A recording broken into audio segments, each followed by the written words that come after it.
ഇതാണ് നമ്മുടെ സൂവിൻ്റെ ഒരു മെയിൻ എൻട്രി വരുന്നത്. പക്ഷെ നമ്മൾ ഇതിലല്ല പോകുന്നത്, നമുക്ക് അണ്ടർഗ്രൗണ്ടിൽ കൂടിയാണ് അവർ നമ്മളെ കയറ്റി വിടുന്നത്. നിങ്ങളുടെ കയ്യിൽ വെഹിക്കിളായിട്ട് കാറൊക്കെ ആണെങ്കിൽ 2 പാർക്കിംഗ് ഉണ്ട്. ഒന്ന് അതിൻ്റെ തൊട്ട് മുമ്പിൽ തന്നെ ഉണ്ട്, അതുപോലെ തന്നെ പിന്നെ രണ്ടാമത്തേന്ന് പറഞ്ഞാൽ കുറച്ച് ദൂരം പോയിട്ടാണ്. നല്ല വെയിലായിരിക്കും, നല്ല വെയിലത്ത് നിങ്ങൾ വണ്ടി ഇടേണ്ടി വരും. പക്ഷെ കുഴപ്പമില്ല, 80 രൂപയാണ് ടിക്കറ്റ് റേറ്റ് വരുന്നത് പാർക്കിങ്ങിന്.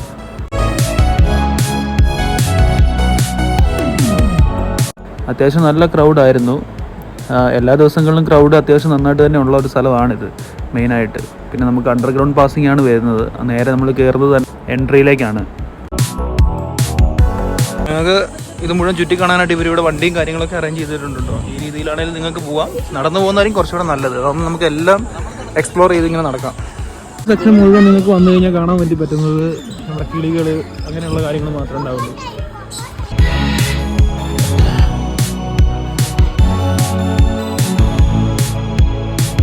ഇവരിത് ചെയ്ത് ക്രിയേറ്റ് ചെയ്ത് വെക്കുന്നതെന്നൊരു പ്രത്യേക രീതിയിലാണ്. ഫുള്ള് മരങ്ങളാണ്. അപ്പോൾ നമുക്ക് പുറത്തുള്ള ഒരു വെയിൽ തീരെ നമുക്ക് ഇതിൻ്റെ ഉള്ളിലേക്ക് അടിക്കത്തില്ല. നമുക്ക് ഓരോ സ്ഥലങ്ങളിൽ പോയി സ്പെൻഡ് ചെയ്യാനുള്ള സ്ഥലം, എത്ര ആൾക്കാർ തിരക്കുണ്ടെങ്കിൽ പോലും നമുക്ക് ആ ഒരു ക്രൗഡ് ഇതിനകത്ത് ഫീൽ ചെയ്യത്തില്ല. ഇതിൻ്റെ ഉള്ളിലൊരു മുതൽ കിടക്കുന്നുണ്ട്, നല്ല ഉറക്കത്തിലാണ് രണ്ടാളും.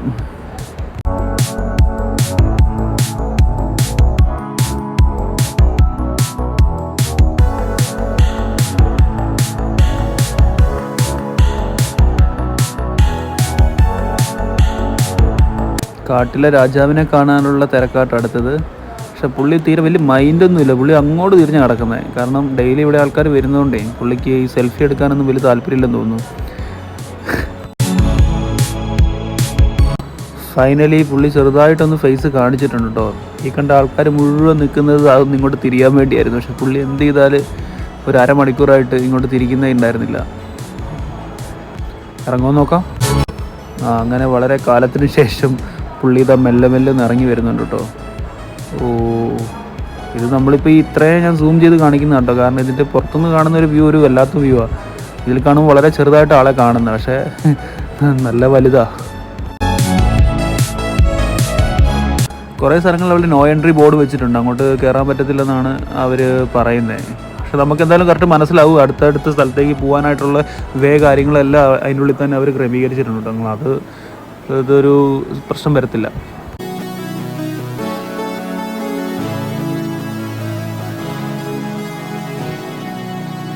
മൂപ്പരെയൊക്കെ ഞാൻ ഈ സിനിമയിൽ മാത്രമേ കിങ് കോങ്ങിലൊക്കെ ഞാൻ കണ്ടിട്ടുള്ളൂ. ഇതിപ്പോൾ റിയലായിട്ട് കാണുമ്പോൾ നമുക്കൊരു വല്ലാത്തൊരു ഫീലാണ്. പക്ഷേ സിനിമയിലൊക്കെ കാണുന്ന അത്രയും വലിപ്പവും കാര്യങ്ങളൊന്നും ഉണ്ടാകത്തില്ല കേട്ടോ. നിങ്ങൾക്ക് ഒന്ന് എൻജോയ് ചെയ്യുക. ഇതിനെ ആദ്യമായിട്ട് കാണുമ്പോൾ ഉള്ള ആ ഒരു എക്സൈറ്റ്മെൻറ്റ് എന്തായാലും ഉണ്ടാവും. അത് നിങ്ങൾ നടക്കുന്നതും കഴിക്കുന്നതൊക്കെ കാണുമ്പോഴത്തേക്കും പിന്നെ നമ്മൾ ഡിറ്റോ ഒരു ഭയങ്കര ഒരു വെറൈറ്റി എക്സ്പീരിയൻസ് ആയത് എന്തായാലും. പിന്നെ ഇതിൻ്റെ ഗ്ലാസ് ആയിട്ടേക്ക് നമുക്ക് ഗ്ലാസിൻ്റെ ഉള്ളിൽ കൂടെ നമുക്ക് കാണാൻ പറ്റത്തുള്ളൂ. നല്ല വിഷ്വലായിട്ട് നമുക്ക് കാണാം. വേറൊരു കാര്യം ഞാൻ ശ്രദ്ധിച്ചതെന്ന് വെച്ചാൽ ഇവിടെ മൊത്തം നല്ല അടിപൊളി ഹൈജീനിക് ആയിട്ടുള്ള ഏരിയ. ഒരു സ്മെല്ലോ കാര്യങ്ങളോ ഒന്നുമില്ല. നല്ല വൃത്തിയായിട്ട് അവർ കൊണ്ടു നടക്കുന്നത് എന്തായാലും.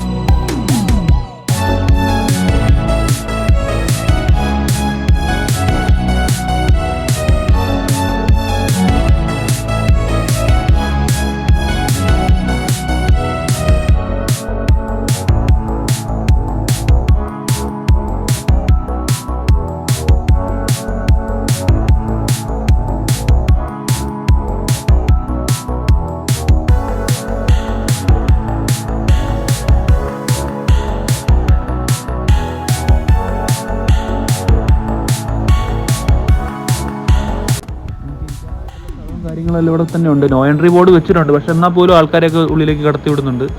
കുഴപ്പമൊന്നുമില്ല. ഇനി ഇവിടെ ഒരുപാട് അതിഥികളുണ്ട്. നിങ്ങളെന്തായാലും ഇതെല്ലാം ഒന്ന് കണ്ടിട്ട് പോയോ.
നമ്മൾ പിന്നെ ഒരു സിനിമയെല്ലാം കണ്ടിട്ട് വൈകുന്നേരം ഒരു 5 മണിയോടെ തന്നെ നമ്മൾ നാട്ടിലേക്ക് തിരിച്ചാട്ടോ.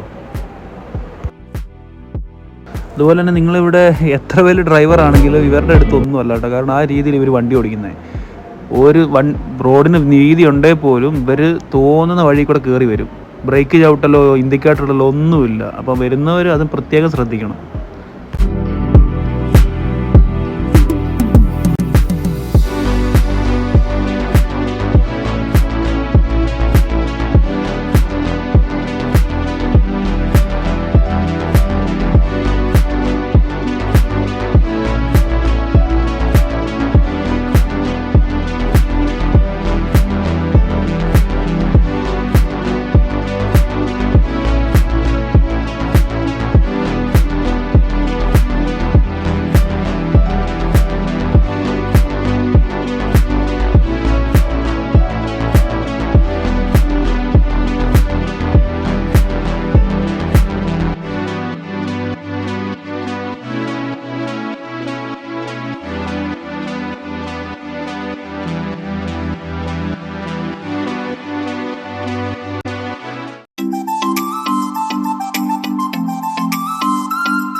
നല്ല വീതിയുള്ള റോഡാണ്, അതുകൊണ്ട് നിങ്ങൾക്ക് വണ്ടി ഓടിക്കുമ്പോൾ ബുദ്ധിമുട്ടൊന്നും ഉണ്ടാകത്തില്ല. പിന്നെ ഇടത്തും വലത്തും വരുന്ന വണ്ടീനെ ഒന്ന് ശ്രദ്ധിച്ചാൽ മതി.